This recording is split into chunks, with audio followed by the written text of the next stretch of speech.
Super star Rajinikanth அவர்களை பற்றி இளைய தளபதி விஜய் அவர்கள் கூறியதை தற்பொழுது காண்போம். சின்ன வயசுலிருந்தே நான் ரஜினி ரசிகன். வாரத்தில் 4 நாள் ஸ்கூலுக்கு போனால் 3 நாள் ரஜினி படம் பார்த்துட்ருப்பேன். எனக்கு 5 வயசாகி இருக்கிறப்ப ரஜினி சாரோட அன்புக்கு நான் அடிமை படம் ரிலீஸ் ஆச்சு. எப்படியாவது படம் பார்த்துடணும்னு ஆசை. ஆனால் ஸ்கூலுக்கு கட்டடிச்சிட்டு போகிற வயசு அல்ல அது. அதனால் நான் என்ன பண்ணினேன்னா, அப்பா ஷூட்டிங்க்கு போன உடனே எங்கள் அம்மா கிட்ட ரொம்ப அடம் பிடிச்சி மேட்னி ஷோவுக்கு போயிட்டேன். மேட்னி ஷோ பார்த்துட்டு வெளியே வந்ததும் திரும்பவும் ஈவினிங் ஷோ பார்க்கணும்னு அடம் பிடித்தேன். ஒரு போடு போட்டு வீட்டுக்கு கூட்டி வந்து விட்டாங்க. அங்கிருந்து நேரே சுரேந்திர மாமா வீட்டுக்கு போனேன். அவருக்கு நான் செல்ல பிள்ளை. என்னடா திடீர்னு வந்திருக்கேன்னு கேட்டார். அன்புக்கு நான் அடிமை படம் பார்க்கணும்னு சொன்னேன். என்னடா திடீர்னு வந்து சொல்கிறானாரு. இல்லை, கண்டிப்பாக போகணும்னு சொன்னேன். சரி வா, அம்மா கிட்ட போய் சொல்லிட்டு போகலாம்னாரு. இல்லை, அம்மா கிட்ட சொன்னால் திட்டுவாங்க. நான் உங்கள் வீட்டில் இருக்கேன்னு சொல்லிட்டு வந்துட்டேன். படம் பார்த்துட்டு நைட்டு போயிடுறேன்னு. அதே மாதிரி சுரேந்திரர் மாமா கூட போய் 2வது தடவையாக படம் பார்த்துட்டு வீட்டுக்கு வந்துட்டேன். அப்படியும் சும்மா இருக்கலை. ஷூட்டிங் முடிஞ்சிட்டு 9 மணிக்கு அப்பா வந்தார். வாடா சாப்பிடலாம்னாரு. எனக்கு பசி இல்லைன்னு முகத்தை திருப்பிக்கிட்டேன். கோபமாக இருக்கிற மாதிரி நடிப்பு காட்டினேன். இல்லை, சாப்பிட்டு தான் ஆகணும். உன் ப்ராப்ளம் என்னன்னு சொல்லுனாரு. அன்புக்கு நான் அடிமைக்கு கூட்டிகிட்டு போனால் சாப்பிட்றேன்னு சொன்னேன். சாப்பாட்டை பரிமாறிக்கிட்டு இருந்த அம்மா என்னை பார்த்து, அட திருடா, என் கூட வந்து அந்த படத்தை மேட்னி ஷோவில் பார்த்துருக்குற மாதிரி முறைச்சி பார்த்தாங்க. சரி வந்து சாப்பிடுனாரு. சாப்பிட்டு முடித்ததும் நைட் ஷோவுக்கு கூட்டிகிட்டு போனார். உண்மையிலேயே அன்னைக்கு மேட்னி, ஈவினிங், நைட் ஷோன்னு 3 தடவை ரஜினி சார் படம் பார்த்தேன். படம் பார்த்துட்டு வந்ததும் அப்பா கிட்ட ஒரு அன்பு கட்டளை போட்டேன். நாளைக்கு நான் ரஜினி சாரை பார்க்கணும், அவர் கூட நின்று ஃபோட்டோ எடுக்கணும்னு சொல்லி அப்பாவோட கழுத்தை கட்டி பிடிச்சிக்கிட்டேன்.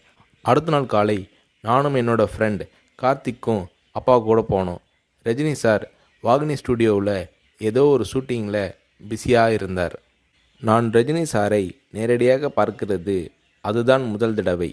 எப்படி ரஜினி சார்கிட்ட பேசுகிறதுன்னு பயந்துக்கிட்டு இருந்தேன். அவர் கூட்டிகிட்டு போய் அன்பாக பேசினார்.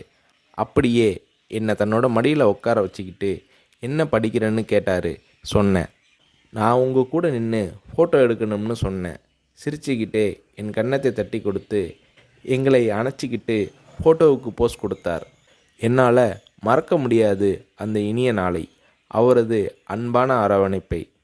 வீட்டுக்கு வந்ததும், அப்பா நீங்கள் பெரிய டைரக்டர்னு சொல்கிறாங்க, ஆனால் என்னால் உங்களை டைரக்டராக ஏற்றுக்க முடியாது. எப்போ எங்கள் தலைவர் ரஜினியை வச்சு டைரக்ட் பண்ணுறீங்களோ அன்னைக்கு தான் உங்களை டைரக்டராக ஏற்றுக்குவேன்னு சொன்னேன். அப்பா என்னை பார்த்தாரு. ஒரு ஹிந்தி படம் டைரக்ட் பண்ணுறதுக்காக எங்கள் அப்பா பாம்பே போனார். எனக்கு ஹாலிடேங்கிறதால நானும் அம்மாவும் கூட போயிருந்தோம். மும்பையில் இருந்த ப்ரொடியூசர் பூர்ணச்சந்திர ராவ் எங்கள் அப்பாவுக்கு ஃபோன் பண்ணி கூப்பிட்டதும் அப்பா அவரை பார்க்க போனார். வரும்போது ரொம்ப சந்தோஷமாக இருந்தார். ஹோட்டலுக்கு வந்ததும் என்னை கூப்பிட்டு, விஜய், நான் டைரக்டர் ஆயிட்டேனாரு. ரஜினி சாரை நடிக்க வச்சு டைரக்ட் பண்ண போகிறேன்னாரு. அந்த படம் தான் நான் சிகப்பு மனிதன். நீங்கள் நம்புறீங்களோ இல்லையோ, அந்த படத்தை நான் 17 தடவை பார்த்தேன். நடிக்கணும்னு ஆசைப்படுறியே, உனக்கு நடிப்பை பற்றி என்ன தெரியும்னு எங்கள் அப்பா கேட்டதும் உடனே அப்போதே ஒரு சீன் நடித்து காட்டினேன். அது என்ன சீன் தெரியுமா? அண்ணாமலை படத்தில் ரஜினி சார் பேசிய பெரிய டைலாக் சீன். நான் ரஜினி ரசிகனாக இருந்ததால் அவரோட பல வசனங்களை மனப்பாடம் பண்ணி வச்சுருந்தேன். அதில் ஒரு வசனம்தான் எனக்கு உதவியது. ரஜினி சார் சரத்பாபுவை பார்த்து தொடையில் தட்டிக்கிட்டு கோபமாக பேசுவாரே, அந்த வசனத்தை நான் பேசி நடிக்கிறத கொஞ்ச நேரம் அப்படியே கூர்ந்து கவனிச்ச எங்கள் அப்பா என்னை பக்கத்தில் கூப்பிட்டு, நாளைக்கு உனக்கு மேக்கப் டெஸ்ட் எடுக்கிறேன்னாரு.